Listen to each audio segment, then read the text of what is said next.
Hi everyone, this is Taslima from Taslima My Art, and I'm going to be showing you how I do a bloom. I am a beginner. I've been doing fluid art roughly about 5 months or so really, and been trying to crack the bloom basically. So this might not be perfect, but it's something I'd like to share with you in terms of what I do. Okay, so what I have here is a 4x4 tile. And I have 4 colours, and I've mixed up the colours with my PM. My PM is Valspar Base Untinted House Paint with the V700, 3 parts of that mixed with 1 part Josonia, and I mixed that with my tube paints, my 4 tube paints I'm going to show you now, roughly about 3-2-1 with the paints. Okay, so 3 parts pouring medium, 1 part paint. So the first paint I have is this one, mixed up with a pouring medium, and it's the vivid pink, sorry, by Pebeo. And then the second I have also Pebeo, the iridescent green blue. You can see that, beautiful color, one of my favorite colors. And then I have the Azo orange Azo by Amsterdam, and then finally I have Amsterdam yellow medium Azo. Okay, and I mix that up and let it rest for a day so the colours have been stirred up really well. And I also have house paint, which is the Valspar silk trade version, mixed up with a little bit of water because it's quite thick, that one.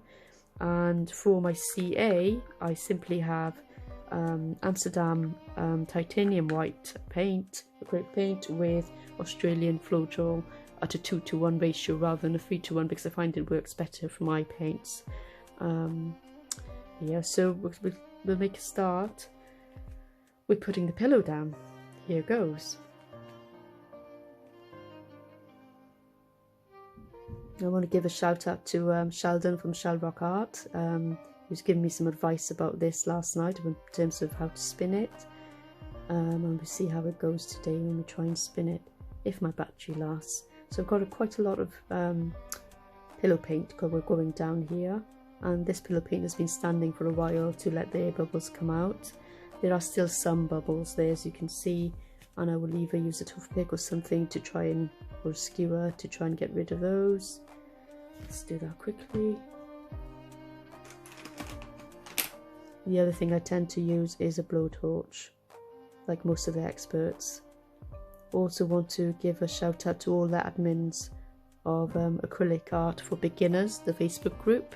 They've been really invaluable in terms of giving me advice and basically supporting most of us beginners on the page over the last however long that group has been going. It's an amazing group, it's worth joining if you haven't already. Okay. So I might quickly go over it with my blowtorch. I have a really big one here. I do have a smaller one, but it's run out of butane. So just as you can see, I pop those bubbles quickly. I don't like to go over house paint too much with that because it tends to form a film over the top, which I don't want really in terms of doing a bloom. So we're going to start off with the paints now. So we're going to put the pink on. So a fair bit of pink.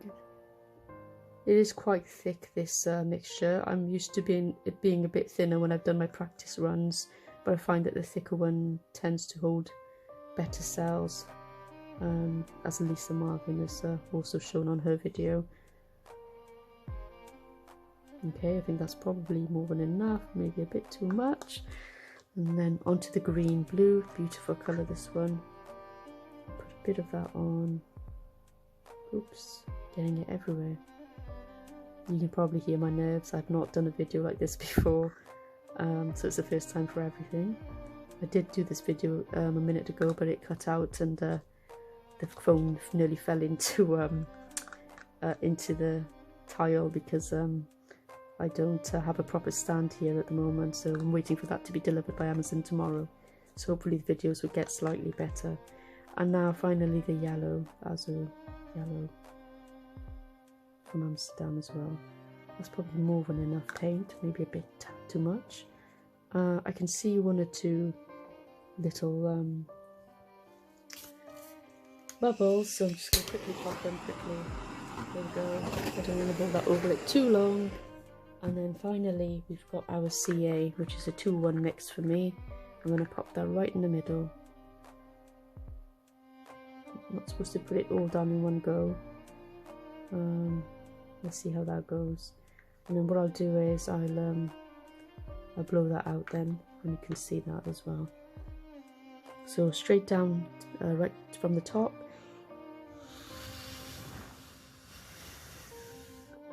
And I'm going to go to the sides now, okay?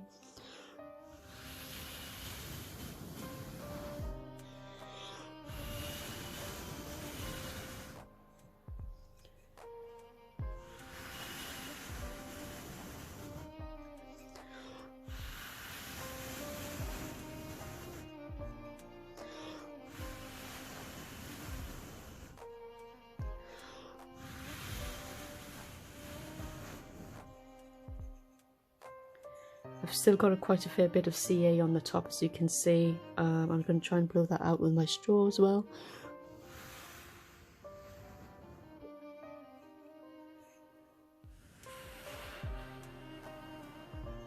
Let's see how that goes. So you can see already the cells are forming quite well. I've lost a fair bit of that green in my blow. So that's to remember next time, really try and maybe layer the paints a different way. So now I'm going to grab my metal straw. I'm going to try and blow down onto the CA puddles that we've got there, and try to get a few more cells in those spots.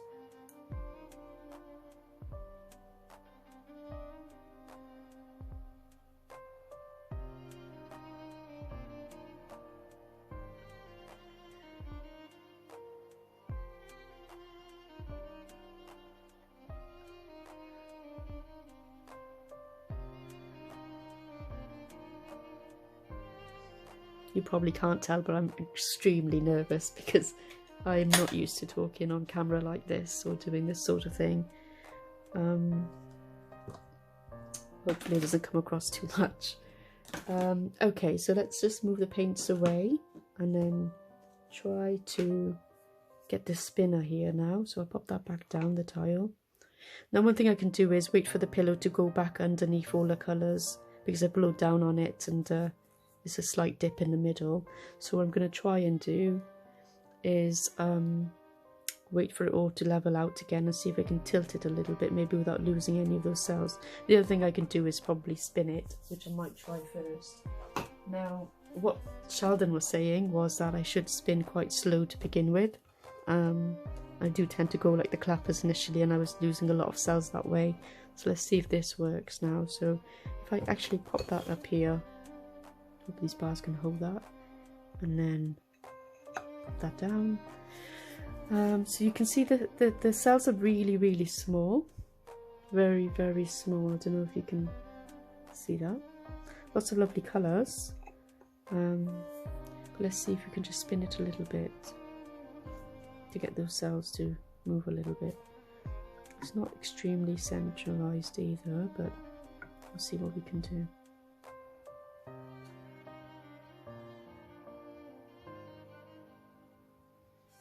So he's suggested spinning it one way and then spinning it the other way, slowly, to try and not distort the cells.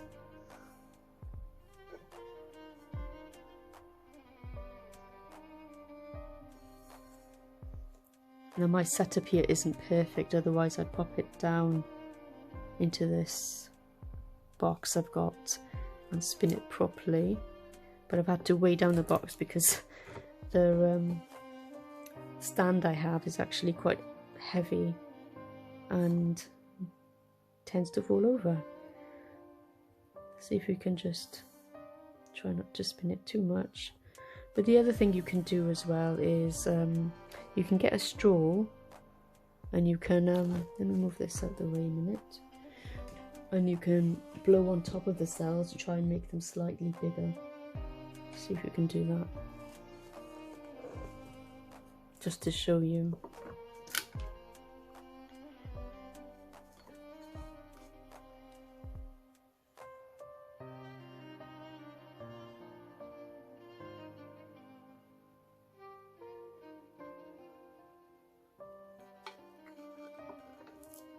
Maybe I'll give that a break and see if I can spin it a bit more. Now I'm going to keep spinning this one, and what I'll do is I'll show you an end shot.